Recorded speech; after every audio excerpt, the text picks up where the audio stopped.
let's get into the fine-tuning argument, right? So specifically, the argument that life exists, and that's explained by theism, then naturalism, right? So there's some, as in the previous discussion, there's some controversy about the physics here as well. And given the theories that we've got at the moment, it looks like in your theories there are certain values that you have to put in by hand, and if they were slightly different, right, so you don't get them out of the theory. They're kind of empirically determined values. That's what I mean by you put them in by hand. And if they're a little bit different, things would have been really different, right? The universe would have lasted for a tiny fraction of a second, or it would have blown up so that it was forever just empty space, right? And the the margins seem quite small. You don't need much variation, and you get these dramatic differences. So that's the kind of fine tuning. Now, maybe the fine tuning is just an artifact of our current sort of ignorance, right? If we had a better theory, maybe it would disappear. But let's suppose it's still there. Let's suppose in the best theory, in the true theory, right, it has this property, that tiny amount of difference, according to our modeling, would make a vastly different outcome. So the way that I argued this is, supposing that there is this fine tuning, when did the universe become fine tuned? If it's been fine tuned from the very beginning, then it's just necessary. That fell out of the story I already told you, right? We don't need any explanation, any further explanation for the what goes on in the initial state. If, on the other hand, the universe wasn't fine tuned initially, and then at a certain point it became fine tuned, presumably that's because there's some indeterministic transition of state, right? I mean, it's kind of a weird thing, right? Maybe there was a phase change or something. I mean, it's kind of hard to picture this, but it wasn't fine-tuned, and all of a sudden it is. What happened? I think the answer is going to be that something very improbable happened. And that's fine. It doesn't matter how improbable it is, right? That's the explanation. I think it's the same for theism, right? Like, is it from the beginning God fine tuned the universe, or like in the mid God decided, oh yeah, this is the point where I would fine tune the universe? So I think it's the same, probably in the following, in something like that sense, right? I mean, the normal way of thinking about it is that God faced this huge number of universes that God could possibly make, right? Because God's omnipotent, God can do all these things. That means there's some possible world where God does them, right? So there's this vast range of possible worlds where God's making universes that blow up very quickly, or that blow up so that they're mostly empty, or they only last for a tiny fraction of a second, right? Why did God, what's special about our world, right? What's the explanation for why the actual world is the way it is? Well, it's one answer is just going to be contingent chance, right? It's just lucky, right? That's the way the dice rolled in this world, as opposed to all the other worlds where God makes all those other universes where there's no life or whatever. Or, I mean, a different way to go would be to say, no, from the very beginning, God was going to make this world. The other ones weren't really possible after all. They were ruled out somehow. Somehow Yes. consistent with omnipotence. They were ruled out. Yeah, so yeah, that's gonna be a problem. How is God omnipotent if he can't create those universes, right? My problem with the theistic account of fine tuning is that God doesn't really need the physical, factors to create life, right? So let's just say we don't have these fine-tuned values, but God can still create life, right? I mean, he can do miracles and stuff like that, so he can definitely create some kind of life without these physical constants and stuff like that. That's a possibility, right? So that sounds right, though. I think what somebody like Richard Swinburne will say, though, is that you'll be kind of giving up having a law-governed universe if you go that way. If I mean, what's and you'd also be giving up, according to Swinburne, a kind of neat way of being able to find out that there's a God, right? If God Uh-huh. leaves this signature in the creation of the universe. So there might be reasons from a theistic perspective why sort of after the fact you can kind of retrofit the fine tuning to your picture. I just wanted to ask you something as well, because when it comes to this fine tuning problems and things, couldn't theists say that, yeah, there is, for a naturalist, there are these constants which you have to put in by hand. For the theist, you have to put in by hand, but it's some way connected to one quality in God, like his goodness or something. His goodness, God's goodness, explains why these, gives at least a range to expect these constants, while for the naturalist, it's all independently put in by hand. So it's a better explanation. So one of the things that's tricky here is about omnipotence and what God can do, right? Because it's not. I mean, if God really can do almost anything, it's not clear why you should have any expectations about what God would do in the actual world, right? Because there's nothing special about the actual, well, on the usual way of thinking about this, there's nothing special about the actual world compared to possible worlds. So, some possible world where God just makes a universe that only lasts for a tiny fraction of a second. What's the difference between God in that world and God in this world? Right, that makes it likely in this world. Is it just that it was really unlikely in the other worlds, even though numerically they predominate? In all of them, it was really unlikely that God would make a world that only lasts for a tiny fraction of a second, but nonetheless, that's what just happened. That seems really weird.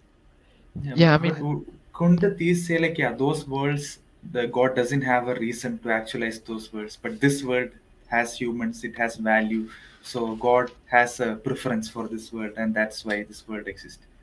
But that doesn't. But if God's having that preference, seems to make it mysterious why there are all these possible worlds. That if God has the preference, why? Surely these other things aren't possibilities at all. Okay, Is yeah, the they it is would is feel the like, but then we're just heading towards what I offered as the naturalist view, right? That is necessary that we get this value. He's yes, just yes. getting there by a different route, right? And it's so not going to be better than the naturalist view, right? If you so go that Yes, yeah. way. what if there is a probability distribution? God is likely to, kind of create this particular world, but then, God could create these worlds, but, the probability of that is very low. So I suppose I mean, one kind of it it obvious. it it seems that then what you're getting is that it's just a matter of, it really is a kind of matter of chance which world Mhm. we get. The Yeah. explanation for the the values of the constants is now just that's how the chances played out. Hmm. And there was nothing in the naturalist story that told you about, in the case where um, it's chance. So, not the case where it's necessitated at the beginning, but the case where it's chance. There wasn't anything that told you about what the chance distribution looked like. So we still need some reason for thinking that the chance distribution for God is going to look different from the chance distribution for the naturalists, and I don't see that we've got that. Yeah, I agree. I, I agree. Yeah, I mean, I think that's the worry that I had about that objection as well. So, I mean, you don't know that the theist is doing better than the naturalist. It might be the case that for some, obviously brute reasons, the probability distribution under naturalism is, really high for, the universes where life exists. Um, Yeah, and yeah, we just don't know yeah, about that. yeah. I mean, you need to know about both the competitors in order to judge who is going to win, right? I mean, let's just say they're Razi and Z-Man. They're going on a race, and I know that Razi is a really good runner. I know that he runs really fast, but I don't know how fast Z-Man can run, right? In that case, I can't really say that Razi is going to win, right? Because I don't know how well Z-Man might perform. He might outperform Razi, right? Yeah. Yeah. Yeah. Um. Also, Dr. Oppy, what do you think? Like these constants, which are, if they are necessary in naturalism, and it's fixed from the start, and those constant leads to life, isn't what is isn't that like a hard to believe kind of thing? Like, okay, the constants had to be this way, the same constants that had to lead to life. While in theism, if you put in that God is good, you get it is by necessity. You do get the constants, but at least it's a believable. It's like I was saying, more easier account. So so I guess the judgments about believability kind of go with what you believe, right? And the argument that I offered was supposed to be one that said you put the two theories down, and now to work out which one's better, we see how they trade off simplicity against explanation. Believability or credence plays no role in this whatsoever, right? So it's not that once we've worked out that the naturalist theory is better than the theist theory that we then come back and think, oh, but the naturalist theory might not be believable, right? That's that's a wrong move, right? We did everything that we had to do in order to determine which theory to believe when we weighed up simplicity against explanatory power, and those judgments about believability really are just judgments in the light of your prior commitments to one theory or the other.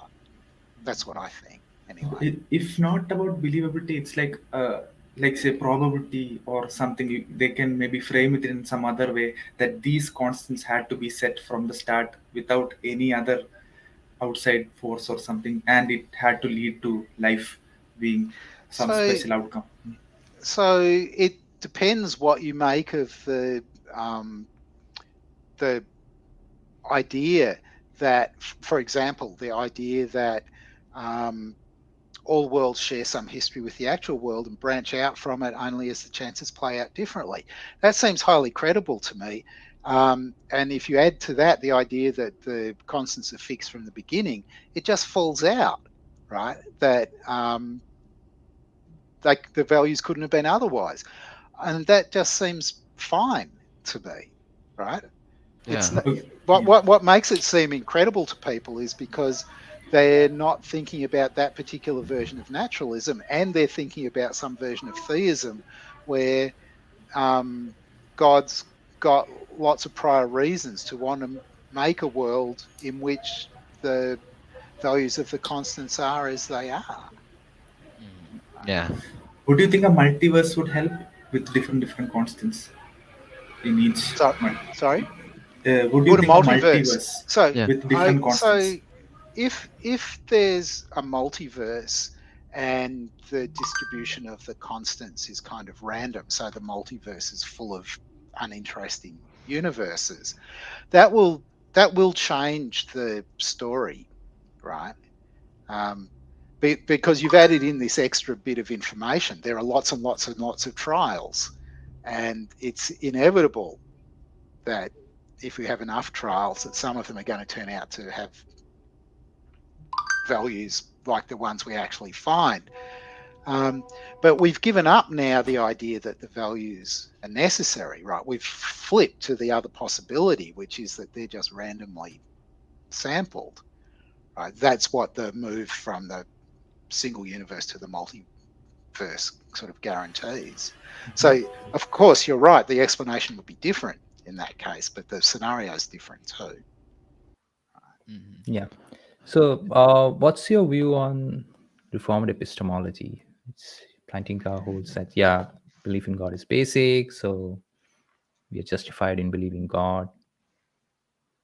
So, I I'm kind of sympathetic to um, Thomas Reid's sort of common sense epistemology, there's a bunch of capacities that we've got that we just rely on. I mean, of course, as we, after we're born, we kind of learn the circumstances where these capacities are reliable and where they're not. So I'm talking about perception, vision, for example.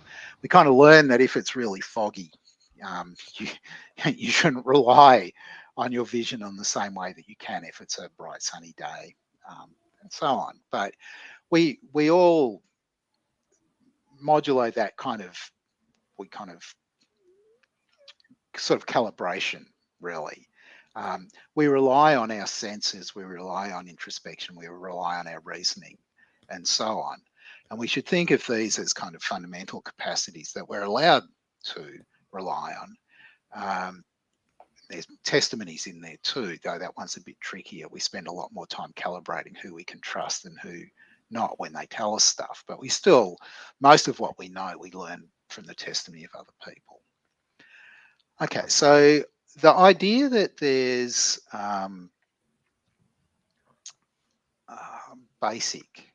there's kind of basic stuff in epistemology seems fine to me.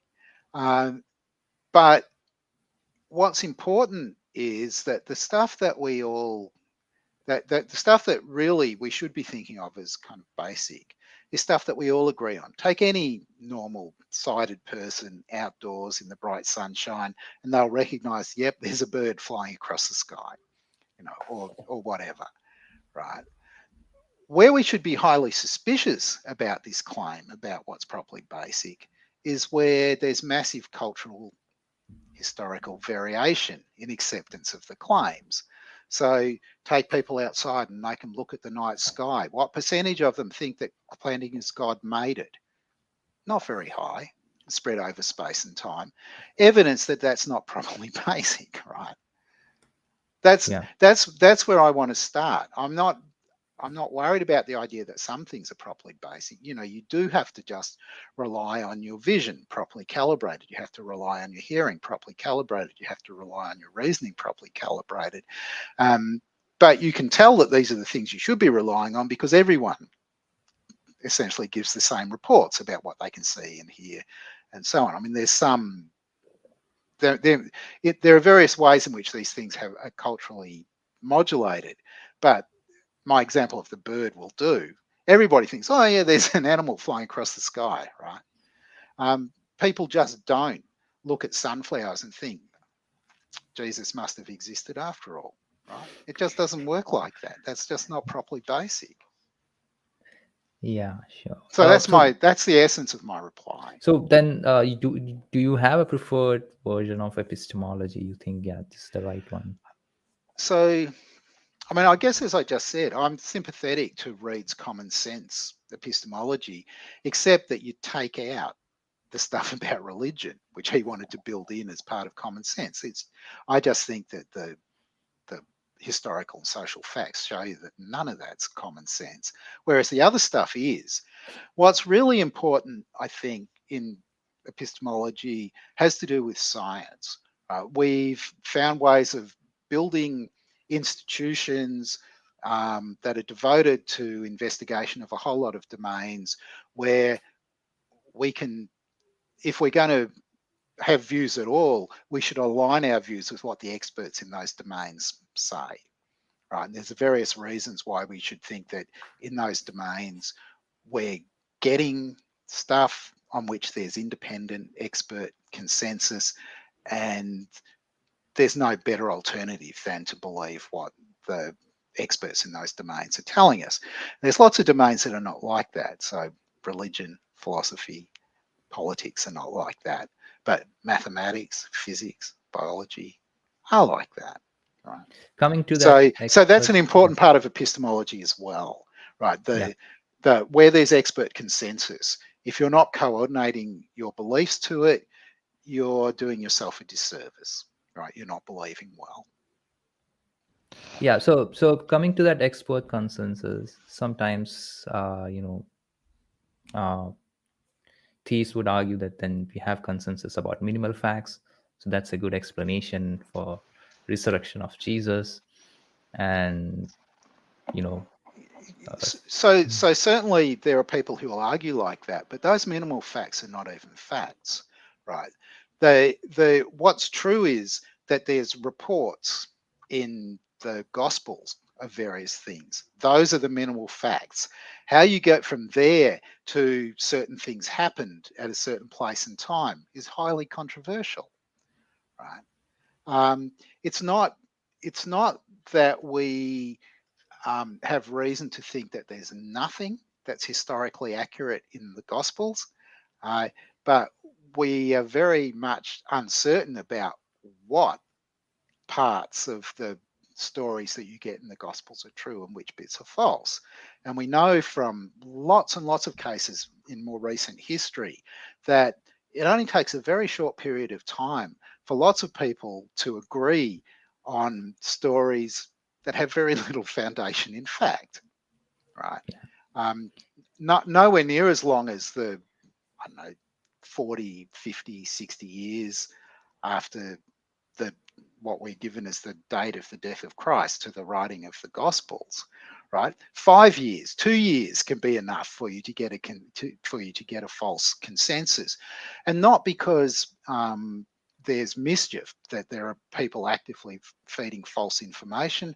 Just ordinary people under load, under cognitive load, and talking to one another can lead to settling on, getting consensus on things that are not true.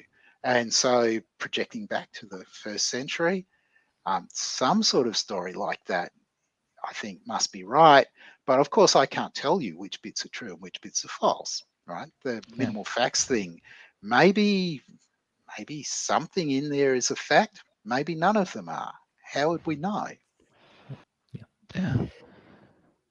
So, what do you think about the new atheist approach of handling religion and theism in general? Um, So one thing I think is that people kind of get the wrong idea about what what was distinctive about the people that were called the new atheists. Um, it's not their atheism that was distinctive; it was their vehement opposition to religion. Like, they should have been called the new irreligionists, because what they attacked was organized religion, rather than theism on the whole. Right, you can find some arguments in Dawkins, especially, that are arguments against the existence of God, but there's lots of stuff in Harris and Hitchens and in Dawkins and in Dennett that's really about religion and the ways in which, in their view, religion is a bad thing. So, um, so that's one point, right? They're not particularly about atheism. The second thing is that they're in America and Europe, their irreligion has pretty old antecedents now. So if you read somebody like uh, Thomas Paine, so The Age of Reason, written about 1796, the rhetoric in his book is just so similar to the rhetoric in Dawkins or Harris. And he absolutely hates religion, even though he's a theist. Well, strictly he's a deist, but that means he's a theist. And so in his book, you get all these arguments for the existence of God, and then you get all this stuff about how terrible organized religion is and how bad priests are and so on. Right? What you're getting in the new atheists, a lot of it could be just taken straight out of Paine.